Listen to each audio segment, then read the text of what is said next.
انہیں گرفتار کیا گیا امروز کی ایک خبر پر اور پاکستان سیفٹی ایکٹ کے تحت گرفتار کیا گیا، اور جب اگلے دن محمود علی قصوری جو کہ بہت بڑا نام تھا، وکیل تھے، انہوں نے ان کی ضمانت داخل کرائی تو فیض صاحب نے ضمانت لینے سے انکار کر دیا۔ انہوں نے کہا میں اس ایکٹ کو ہی نہیں مانتا، اور پھر حکومت کو انہیں چھوڑنا پڑا۔ فیض صاحب کی ہم نے ظاہر ہے ان کی شاعر تو وہ بہت ہی بڑے تھے، لیکن ان کی جو صحافتی خدمات ہیں ان کو ہم نے بہت کم ہائی لائٹ کیا ہے۔ فیض صاحب کی وجہ سے، مظہر علی خان صاحب کی وجہ سے صحافیوں کے حالات کار بنانے کا ایک فارمولا آیا جس کے تحت پریس کمیشن بنایا گیا۔ یہ جو کہتے ہیں نا، ابھی جیسے سہیل صاحب کہہ رہے تھے مادر پدر آزادی، اس ملک میں مادر پدر پابندیاں رہی ہیں، کیونکہ اگر آپ کو کسی قانون کے بغیر اٹھا لیا جائے تو اس کو میں کیا کہوں گا کہ پہلے غائب کیا جاتا ہے، پھر ظاہر ہوتا ہے، پھر وہ گھر چلا جاتا ہے، ٹوٹ جاتا ہے، بریک ہو جاتا ہے، بہت کم لوگ ہیں جو کھڑے رہ جاتے ہیں۔ مادر پدر آزادی کی تو سب سے زیادہ اگر مخالفت کی ہے تو، اور مخالفت بھی کیا، اس کا سب سے بڑا چیک تو ایڈیٹر ہوتا تھا۔ ہم نے ایڈیٹر کا ادارہ ہی ختم کر دیا۔ وہ ایڈیٹر ہوتا تھا جہاں سے خبریں فلٹر ہوتی تھی، اور ہم نے ہی سب سے پہلے میڈیا کمپلینٹس کمیشن کا فارمولا دیا کہ بھائی میڈیا کمپلینٹس کمیشن بنا لیں، اس ملک کے ہر شہری کو حق ہے وہ میڈیا کے خلاف کمپلینٹ کرے، لیکن ویسے قوانین نہیں بنائے گئے۔ قوانین لائے گئے تو پیکا لایا گیا۔ اگین 2016 میں جب مسلم لیگ کی گورنمنٹ پیکا لے کر آئی اور اس کی ہم نے مخالفت کی، ہم سے پی ٹی آئی کے دوستوں نے آ کے کہا کہ ہم اسے ختم کریں گے۔ بدقسمتی سے جب پی ٹی آئی کی گورنمنٹ آئی، انہوں نے میڈیا اتھارٹی بنانے کی کوشش کی۔ اس وقت فواد چودھری صاحب تھے۔ اس وقت میں نے عمران خان صاحب سے کہا یہی قانون آپ کے گلے پڑے گا۔ اس وقت شہباز شریف اور بلاول بھٹو نے آ کے ہم سے کہا کہ ہم آئیں گے تو یہ قانون ختم کریں گے۔ جب ان کے دور میں یہ قانون آیا، میں نے کہا آج آپ یہ قانون لا رہے ہیں، ہم نے کل بھی جیلیں کاٹی تھیں، ہم آئندہ بھی کاٹیں گے، آپ لوگ اس کو بھگتیں گے۔ جتنے کالے قوانین آپ لائیں گے، ہم تو حکمراں نہیں بنیں گے، جو حکمراں بنیں گے یہ قوانین انہی کے گلے پڑیں گے۔ لہذا بہت کلیئر کٹ بات ہے۔ وہ ہمارے ایک دوست کا شعر ہے نا کہ مل جائے اگر مجھ کو اظہار کی آزادی، ہم مانگنا چاہیں گے انکار کی آزادی۔ تو مسئلہ یہ کہ میں نے تو کبھی بھی، اور مجھے کسی کوڈ آف ایتھکس کی ضرورت نہیں، میرے اندر ہوتا ہے کوڈ۔ مجھے پتا ہے کون سی چیز پبلک میں جانی چاہیے، کون سی چیز نہیں جانی چاہیے۔ جیسے سہیل صاحب کہہ رہے تھے، ہماری بیسک ٹریننگ یہی ہے۔ آپ ان لوگوں کو لا کے مسلط کر رہے ہیں کہ جن کو نہ جرنلزم کا پتا ہے، آپ اس طریقے سے ڈکٹیشن کرتے ہیں۔ بھائی میں نہیں، ڈکٹیشن آپ اس طریقے سے کرتے ہیں کہ بھائی آپ یہ نہیں، آپ ہاں وہ یہ تو نہیں ہے، وہ انہیں بھی پتا ہے وہ انہیں بھی پتا ہے۔ اور یہ نہ جانے کب سمجھیں گے۔ 16 دسمبر کو اتنی سی خبر چھپی فال آف ڈھاکہ کی،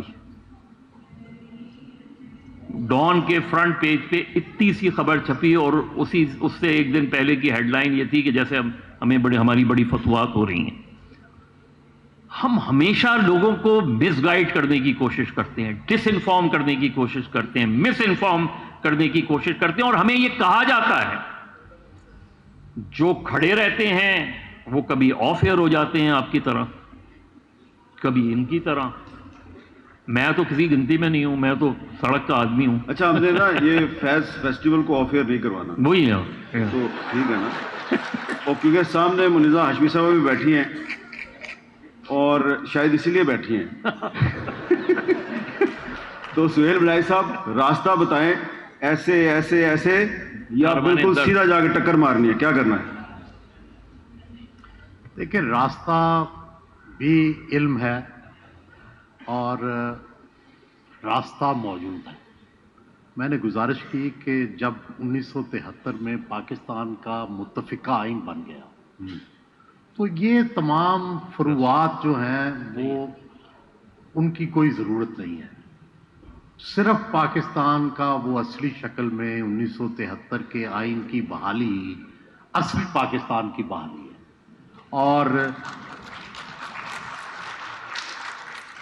گزارش یہی ہے کہ پرابلم کیا ہوتا ہے کہ جب بھی کوئی حکمران آتا ہے وہ اسی جس آئین کی روح سے وہ آیا ہوا ہوتا ہے اسی کو ڈسٹارٹ کر کے اس کی کوئی اپنی تشریح نکالنے کی کوشش کرتا ہے.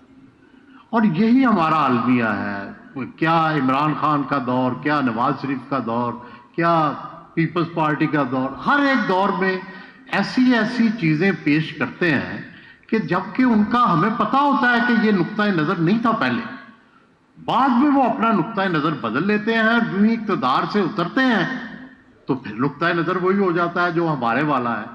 تو گزارش بنیادی یہی ہے کہ پاکستان کے لوگوں سے بھی ایک اپیل ہے کہ جب کسی کو مار پڑتی ہے تو ہم سب کنی کترا کے نکل جاتے ہیں. جب میڈیا پر پابندیاں لگیں تو مجھے یاد ہے کہ جیو کے باہر ہم نے لاہور، اسلام آباد، کراچی میں سٹیج لگائے، مائک لگائے، ترانے لگائے، گانے لگائے اور ہم سارے جہاں کے وہاں بیٹھ جاتے تھے کہ ابھی جن لوگوں کو ہم کئی سالوں سے انفارمیشن دے رہے ہیں، شعور دینے کی ناکام کوشش کر رہے ہیں، ان میں سے کوئی آئے گا، کوئی آ کے ہمارے ساتھ حوصلہ بڑھائے گا. کوئی نہیں آیا، کوئی نہیں آیا. پھر ہمیں تو چلو مار پڑ گئی، مار گئی. الٹیمیٹلی آپ کو جو آزادی رائے کا حق تھا، آپ کو جو شعور ملتا تھا، آپ کو جو سچ کی ڈوز ملتی تھی، اس سے سارے محروم ہو گئے. یہ بالکل اسی طرح ہے کہ ہر ایک کی باری آتی ہے. آخر کار مینڈیٹ کی باری آ گئی. آخر کار جو لوگ فوج کے ساتھ مل کر آئے تھے ان کی بھی باری آ گئی. تو یاد رکھیں کہ دوسرے کے لیے حق کے لیے لڑنے سے آپ کا اپنا حق محفوظ ہوتا ہے. جب تک آپ دوسرے کے حق کے لیے نہیں لڑیں گے، آپ کا خیال یا میرا خیال یہ ہوتا ہے کہ میں تو محفوظ ہوں، چلو اس کے ساتھ ہی ہو رہا ہے نا. ایک دن وہ جو دھماکہ پشاور میں ہو رہا ہوتا ہے نا، وہ کسی دن میرے گھر کے سامنے بھی ہو جاتا ہے. تو اس لیے پہلے دھماکے پہ ہی آواز بلند کرنی چاہیے اور پہلے جو بندہ وکٹم بنتا ہے اسی کے ساتھ یکجہتی کرنی چاہیے. یہی سوسائٹی کو آگے بڑھاتا ہے. یہی چیز ہم میں کمی ہے. اور دوسری چیز یہ ہے کہ ہم لوگ سیاسی پیار میں، دباؤ میں، سیاسی عشق میں آ کر اپنے اپنے لیڈر کی غلطیاں اور اس کی آئین سے روگردانیاں بھول جاتے ہیں کہ چلو مخالف کو تو ہیٹ پہنچ رہی ہے، وہ پہنچ جائے پھر دیکھ لیں گے. گزارش یہ ہے کہ جس دن آپ کے مخالف کو ہیٹ پہنچتی ہے اس دن آپ کے ہیرو کا بندوبست بھی ہونا شروع ہو جاتا ہے، تیاری. تو یاد رکھیں کہ اگر زیادتی آپ کے مخالف کے ساتھ ہو رہی ہے تو اس پر بھی آواز بلند کریں. اگر آواز بلند نہیں کریں گے، اس وقت آواز دھیمی رکھیں گے، اس وقت اس کا ہم آواز ہو جائیں گے. تو یاد رکھیے وہ آپ کے ہیرو پر بھی پھر باری آنے والی ہے.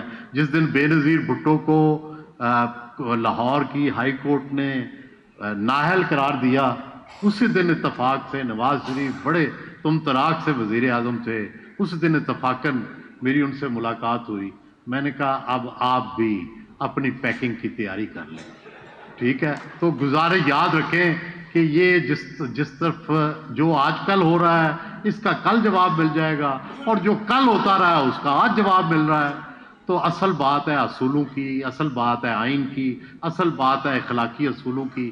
ان کا ساتھ دیں ہم سب تو شاید پاکستان کی تقدیر بدل جائے. تو کاروان درد کی جو منزل ہے وہ پاکستان کے آئین پر صحیح طریقے سے عمل درآمد ہے، صحیح طریقے سے. آپ اتفاق کرتے ہیں؟ بالکل. دیکھیے بہت سیدھی سی بات ہے. ہم نے میں ذاتی طور پہ بتا سکتا ہوں، میں نے ایسے لوگوں کو پھانسی چڑھتے ہوئے دیکھا ہے، کور کیا ہے، جو جیو بھٹو کا نعرہ لگاتے ہوئے پھانسی چڑھ گئے، اور پھانسی کی ایک رات پہلے انہوں نے سارے قیدیوں سے کہا دیکھو میں کل پھانسی چڑھنے جا رہا ہوں، اور جب میں جیو بھٹو کا نعرہ لگاؤں تو جواب میں سدا جیے آنا چاہیے۔ وہ جدوجہد اپنی جگہ رہی۔ ہمارے صحافی آپ دیکھیں، کوئی 9/11 کے بعد اگر میں فگرز اٹھا کے دوں تو کوئی 100 سے زیادہ، 120 کے قریب صحافی مارے گئے، 150 کے قریب۔ میڈیا ورکرز، کیا کاروان رکا؟ کیا ہماری آواز رکی؟